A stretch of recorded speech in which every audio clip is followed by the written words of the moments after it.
मेरा बेटा, मेरा लाल, कितना प्यारा है तू, बिल्कुल सपने जैसा लगता है। मम्मा तुझे बहुत सारा प्यार करती है बेटा, बहुत बहुत प्यार। मैं तुझे कभी खुद से दूर नहीं जाने दूंगी।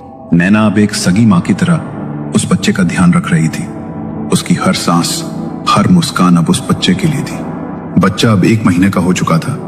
सब कुछ सामान्य लगने लगा था, लेकिन एक रात जब सब गहरी नींद में थे, नैना की नाक में एक अजीब सी गंध आई, जैसे किसी पुराने इत्र की हल्की लेकिन रहस्यमयी खुशबू कमरे में फैल रही हो।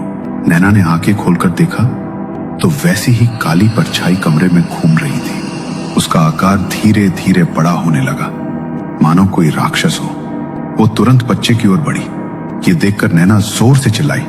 मोहित ने घबराकर तुरंत लाइट चालू की, लेकिन तब तक वो साया वहां से गायब हो चुका था। क्या हुआ नैना, तुम इतनी जोर से क्यों चिल्लाई?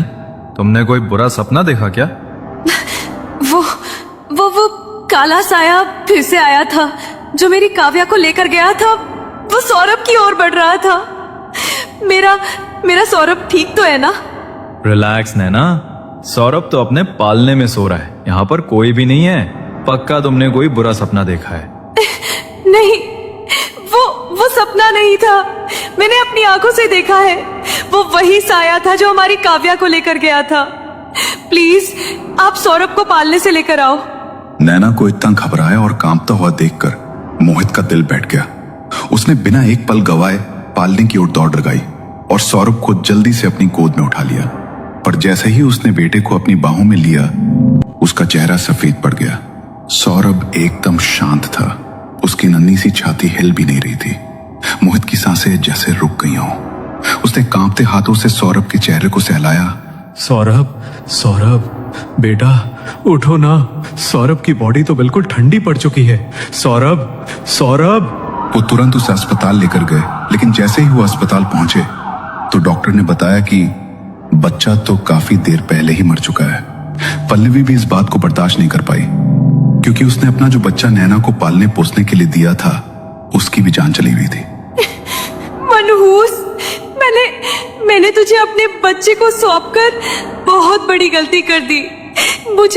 मुझे पहले ही समझ जाना चाहिए था। जो औरत अपने ही 2 बच्चों को खा गई, वो मेरे बच्चे को कैसे जिंदा रहने देती? मेरी गोद उजाड़ दी तूने मेरा बच्चा छीन लिया। मेरा बच्चा, मेरा लाल, तू उसे भी खा गई। ये तुम कैसे बातें कर रही हो पल्लवी? इसमें बेचारी नैना की क्या गलती है? उसने अपना सब कुछ लगाया उस बच्चे के लिए, और अब जब वो पहले ही टूट चुकी है, तब तुम उस पर इल्जाम लगा रही हो। तुम्हें अंदाजा भी है वो किन हालात से गुजर रही है। मुझे भी सौरभ के जाने का उतना ही दुख है जितना तुम्हें है, लेकिन इस तरह किसी को दोष देना बहुत ज्यादा गलत है। नैना पहले ही अंदर से बिखर चुकी है, और अब तुम उसकी रही सही हिम्मत भी तोड़ रही हो।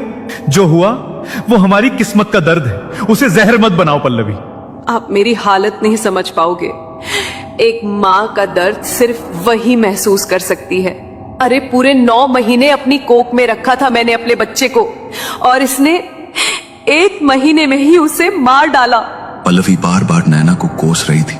नैना बस सब कुछ चुपचाप सुन रही थी। उसकी आंखों से लगातार आंसू गिरते जा रहे थे।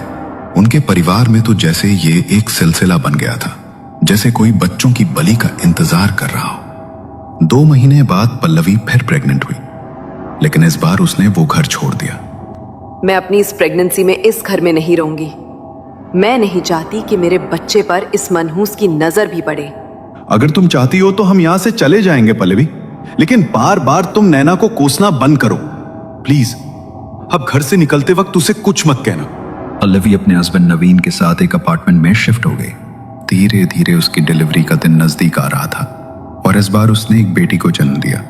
लेकिन जैसे ही उसकी बेटी का जन्म हुआ, उसे घर में कुछ अजीब सा महसूस होने लगा। उसे हर समय अपने आसपास एक साया महसूस होता। कई बार वो नींद में घबरा कर उठ जाती। उसकी बेटी अब 1 महीने की हो चुकी थी।